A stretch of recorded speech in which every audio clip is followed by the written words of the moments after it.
ವೇಣುಗೋಪಾಲ್ ಅವರು ಬೆಂಗಳೂರಿಗೆ ಆಗಮಿಸುತ್ತಾರೆ ಅಂದಾಗ ಆ ಸಂದರ್ಭದಲ್ಲಿ ವಾಂಗ್ಚುಕ್ ಅವರ ಉಪವಾಸ ಸತ್ಯಾಗ್ರಹ ಅಂತ್ಯ ಆಗಿತ್ತು. ಸೊ ಹಂಗಾಗಿ ಆ ಸ್ಟೋರಿಗೆ ಹೋದ್ವಿ. ಈಗ ಸಂಜೆ 6 ಗಂಟೆಗೆ ಕೆಪಿಸಿಸಿ ಕಚೇರಿಯಲ್ಲಿ ಮೀಟಿಂಗ್.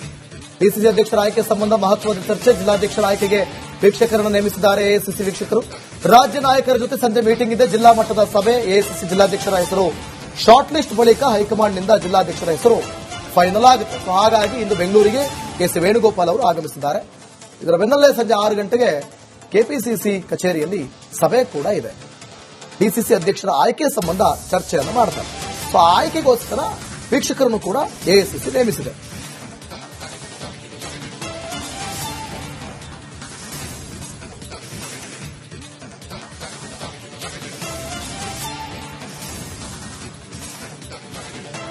ರಾಜ್ಯದಲ್ಲಿ 100% ಗಣತಿ ನಮೂನೆಗಳ ವಿತರಣೆ, ಗಣತಿ ಅರ್ಜಿಗಳ ಡಿಜಿಟಲೀಕರಣ ಸವಾಲು. ಅರ್ಜಿಗಳನ್ನ ವಾಪಸ್ ನೀಡಲು ಜನರು ಹಿಂದೇಟು ಹಾಕ್ತಾ ಇದ್ದಾರೆ. ಇನ್ನು ಬೆಂಗಳೂರಿನಲ್ಲಿ ಮೈಕ್ ಮೂಲಕ ಅನೌನ್ಸ್ ಮಾಡಲಾಗಿದೆ, ಅರ್ಜಿ ವಾಪಸ್ ನೀಡದೆ ಹೋದ್ರೆ ವೋಟರ್ ಐಡಿ ಡಿಲೀಟ್ ಆಗುತ್ತೆ. ಗಣತಿ ಅರ್ಜಿ ಭರ್ತಿ ಮಾಡಿ ವಾಪಸ್ ನೀಡಲು ಸೂಚನೆಯನ್ನ ಕೊಡಲಾಗ್ತಾ ಇದೆ.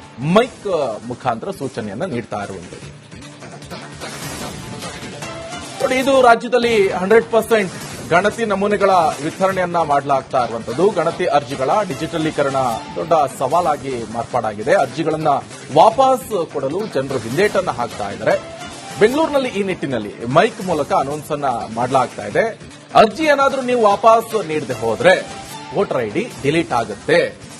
ಗಣತಿ ಅರ್ಜಿ ಭರ್ತಿ ಮಾಡಿ ವಾಪಸ್ ನೀಡಲು ಸೂಚನೆಯನ್ನ ಕೊಡಲಾಗಿದೆ ಅಂತ ಗೊತ್ತಾಗ್ತಾ ಇದೆ. ನೋಡಿ, ಅರ್ಜಿ ಕೊಟ್ಟಿದ್ರು ಅದನ್ನ ವಾಪಸ್ ಕೊಡಲು ಜನರು ಹಿಂದೇಟು ಹಾಕ್ತಾ ಇದ್ರೆ ಯಾವ ಕಾರಣಕ್ಕೆ? ಹಾಗಾದ್ರೆ ಅವ್ರೇನಾದ್ರೂ ಕೊಡದೆ ಹೋದ್ರೆ ನಿಮ್ಮ ವೋಟರ್ ಐಡಿ ಡಿಲೀಟ್ ಆಗುತ್ತೆ ಅಂತ ಹೇಳ್ತಾ ಇದ್ದಾರೆ.